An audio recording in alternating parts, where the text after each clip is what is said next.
2024 সালের 2রা ফেব্রুয়ারি ভারতের সিনেমার মঞ্চ থেকে হঠাৎ রাজনীতির মঞ্চ কাঁপানো একটি নতুন রাজনৈতিক দলের আত্মপ্রকাশ।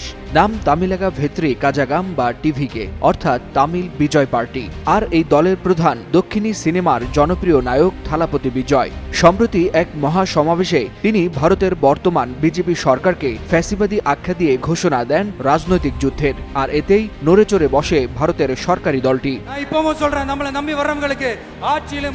সিনেমার পর্দা থেকে রাজনীতির অঙ্গনে থালাপতি বিজয়ের আগমন ছিল যেন বজ্রপাতের মতো।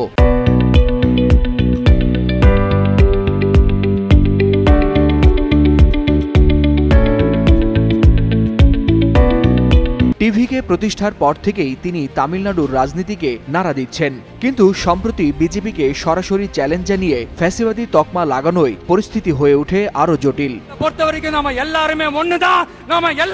এই চ্যালেঞ্জের মাঝেই বিজয়ের বিরুদ্ধে উঠে নতুন অভিযোগ। মাদুরাইতে দলের দ্বিতীয় রাজ্য সম্মেলনের মঞ্চে ভক্তের সঙ্গে তার দেহরক্ষীর দুর্ব্যবহার ঘিরে মামলা দায়ের হয় থানায়। পেরাম্বলুর জেলার পুলিশ জানায়, ভারতীয় দণ্ডবিধির 3টি ধারায় অভিযুক্ত করা হয়েছে বিজয় ও তার নিরাপত্তা কর্মীদের। সরাসরি জেলা পুলিশ সুপারের অফিসে গিয়ে এই অভিযোগ দায়ের করেন শরৎ কুমার নামের এক ব্যক্তি। আইনগত এই ঝড়ের ভেতর দিয়েই রাজনীতিতে নিজের অবস্থান সুসংহত করার চেষ্টা করছেন থালাপতি। মাদুরাই পূর্ব আসন থেকে 2026 সালের বিধানসভা নির্বাচনে প্রতিদ্বন্দ্বিতা করার ঘোষণা দিয়ে রাজ্যের আরেক রাজনৈতিক দল দ্রাভিদা মুনেত্রা কাজাগাম বা ডিএমকের বিরুদ্ধে সরাসরি যুদ্ধের ডাক দেন, আর বিজেপিকে আখ্যা দেন টিভিকের একমাত্র আদর্শিক শত্রু হিসেবে। গেল 21 আগস্ট দলের দ্বিতীয় রাজ্য সম্মেলনের মঞ্চে রাজনৈতিক ভাষণে তিনি ছিলেন উত্তাল সমুদ্রের মতো। লাখো সমর্থকের সামনে বজ্রকণ্ঠে ঘোষণা দেন, টিভিকে কোনো রাজনৈতিক খেলা নয়, এটি একটি আদর্শ, এটি ক্ষমতাসীনদের জন্য সতর্ক বার্তা। কোটি কোটি মানুষ তাদের সাথে আছেন। 2026 সালের লড়াই হবে টিভিকে বনাম ডিএমকে।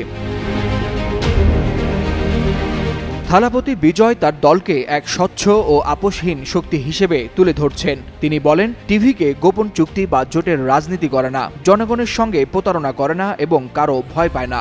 নারী ও যুব সমাজ তার পাশে আছে। সমাবেশে তিনি শ্রীলঙ্কা থেকে কাচাথিবু দ্বীপ পুনরুদ্ধার ও জেলেদের নিরাপত্তার প্রতিশ্রুতি দেন। মাদুরাইয়ের এই বিশাল সমাবেশ তার জনপ্রিয়তাকে নতুন উচ্চতায় পৌঁছে দেয়, যা 1967 এবং 1977 সালের ঐতিহাসিক নির্বাচনের প্রতিধ্বনি মনে করিয়ে দিচ্ছে। থালাপতির এই হুঙ্কারে তামিল রাজনীতিতে তৈরি হয়েছে নতুন স্রোত। তবে তার বিরুদ্ধে দায়ের হওয়া মামলাও এখন বড় পরীক্ষা।